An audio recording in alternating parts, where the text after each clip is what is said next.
1947 से पहले एक भीड़ हुआ करती थी जो आज़ादी के नाम पर इकट्ठा होती थी और अंग्रेजों को भगाने का काम करती थी।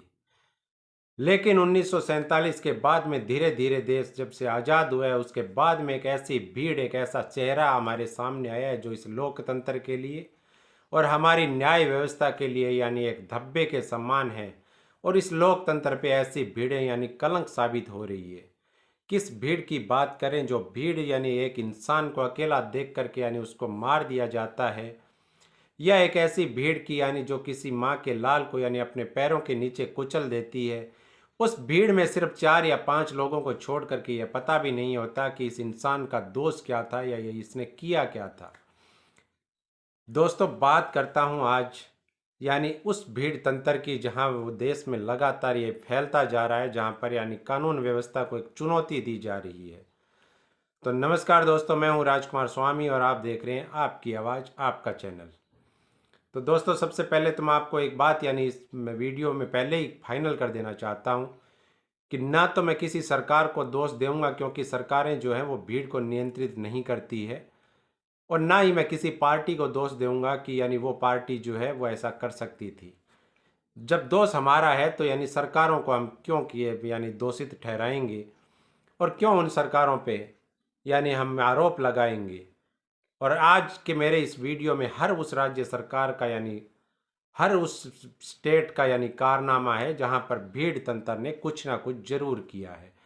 और आप भी इस वीडियो में सिर्फ एक शब्द पढ़ना, जो भी अखबार की न्यूज़ें यानी मैं आपको दिखा रहा हूं और जो भी मैं वीडियो आपको दिखा रहा हूं उसमें सिर्फ एक शब्द पे आप ध्यान रखना। ना किसी धर्म पे जाना है, ना किसी मजहब पे जाना है, ना किसी जाति पे जाना है, और ना ही किसी पार्टी पे जाना है, ना ही किसी सरकार पे जाना है।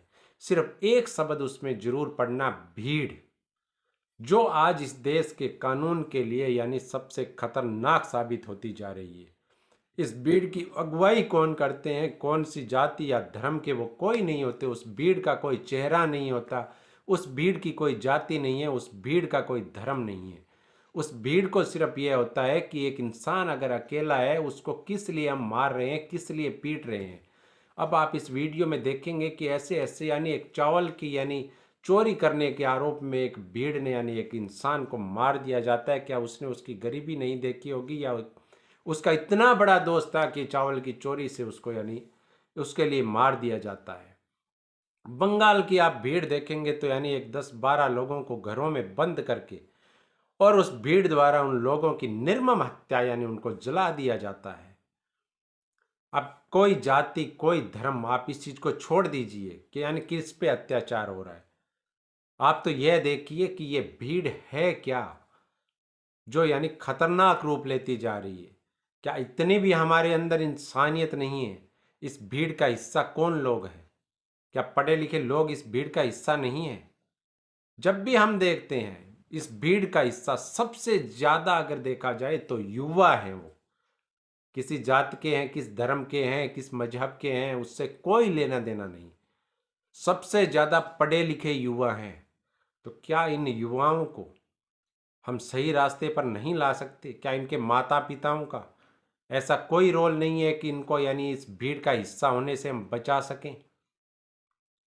कुछ ना कुछ तो करना होगा, ऐसा तो कैसे चलेगा? कुछ लोग इसको जातिवाद का रूप दे देते हैं कि दलितों पे हुआ है, या कोई कह देगा कि ये यानी समुदाय विशेष के खिलाफ ये भीड़ है। मैं ये कहता हूँ, ना इसको दलितों के प्रति जोड़िए, ना समुदाय विशेष के प्रति जोड़िए। इस भीड़ को आप अपने खुद से जोड़ लीजिए। आप चाहे किसी भी धर्म या किसी भी जाति के हैं, और खुद से एक सवाल पूछ लीजिए, चाहे हम वो दलितों के प्रति अत्याचार करते हैं, चाहे वो हम किसी दूसरे धर्म के प्रति अत्याचार करते हैं।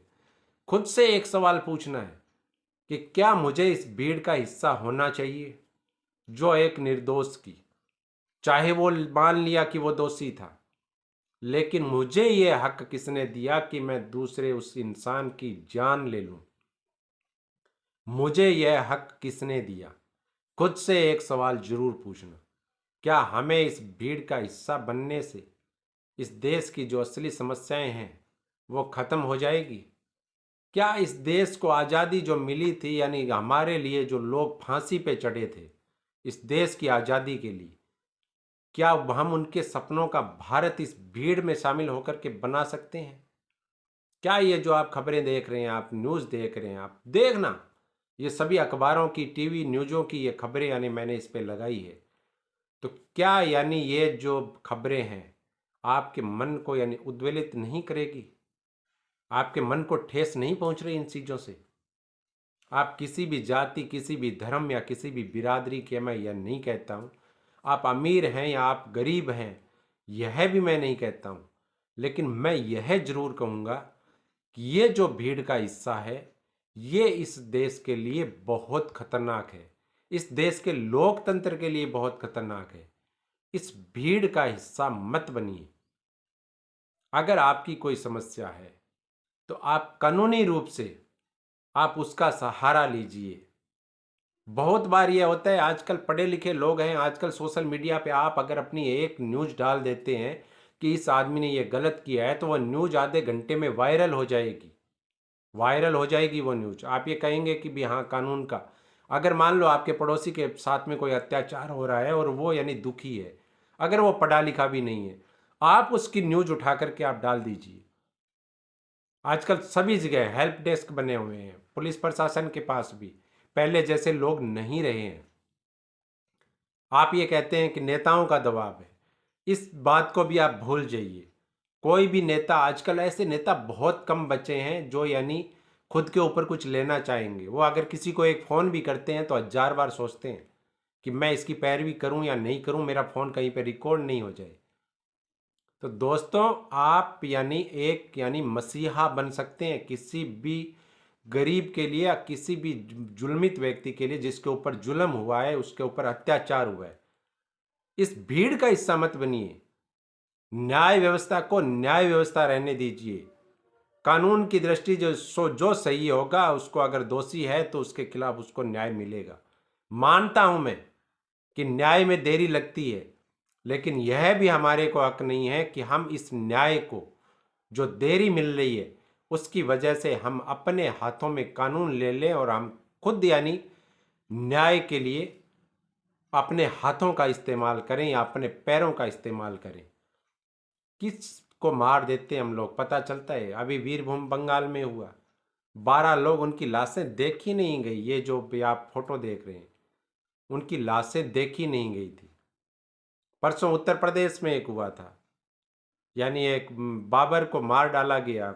खबरें आई थी कि यानी वो भाजपा समर्थक था, उसने मिठाई बांटी थी, जबकि पुलिस का जो बयान आया उसमें यह बताया गया था कि यानी वो उनका पुरानी रंजिश थी, यानी नाली विवाद से वो चालू हुआ था। लेकिन इस समय यह भी सोचने वाली बात थी, अगर पहले के झगड़े में अगर सही समय पर पूरी कार्रवाइयाँ हो जाती, या जो उनको बाबर को मारने वाले लोग थे अगर थोड़ा सा भी वो दिमाग में ये सोच लेते कि हमें यानी कानून को अपने हाथ में क्यों ले रहे हैं, तो आज बाबर जीवित होता, उसके बच्चों को यानी अनाथ कर दिया गया। हम किस भीड़ का, राजस्थान लें, मध्य प्रदेश लें, उत्तराखंड लें, दिल्ली लें, पश्चिम बंगाल लें, केरल लें, कौन सा स्टेट ऐसा है कि जहां पर आजकल भीड़ तंत्र द्वारा अत्याचार नहीं हो रहे? दोस्तों, समय आ गया है सरकारों को दोष देना, पुलिस प्रशासन को दोष देना या न्याय व्यवस्था को कटघरे में खड़ा करना, ये हमारे को ये अनुमति नहीं देता है कि हम किसी के खिलाफ यानी अत्याचार का हिस्सा बने। हम उस भीड़ का हिस्सा बने जिसका कोई रूप नहीं है, जिसका कोई रंग नहीं है। एक भीड़ के अंदर ऐसे लोगों, 4-5 लोगों को छोड़ करके ये कहानी भी नहीं पता होती कि यानी इस आदमी ने किया क्या था, और उसको सरेआम मार दिया जाता है, अफवाहों के आधार पे मार दिया जाता है। ऐसी भीड़ का हिस्सा मत बनिए। लोकतंत्र है, लोकतंत्र की इज्जत कीजिए। सबसे ज़्यादा तो मैं यानी ऐसे युवाओं से अपील करना चाहूँगा और उनके माता पिताओं से मैं अपील करना चाहूँगा कि कोई भी बात है जो आपके मन को ठेस पहुँचाती है, आप एक बार सोचिए ज़रूर कि मुझे क्या करना चाहिए। इस देश में बहुत से ऐसे कानून बने हुए हैं, हम उसका सहारा ले सकते हैं। तो इसलिए हाथ जोड़ करके निवेदन है, आप इस भीड़ का हिस्सा बनने से पहले सोचिएगा ज़रूर। जय हिंद, जय भारत।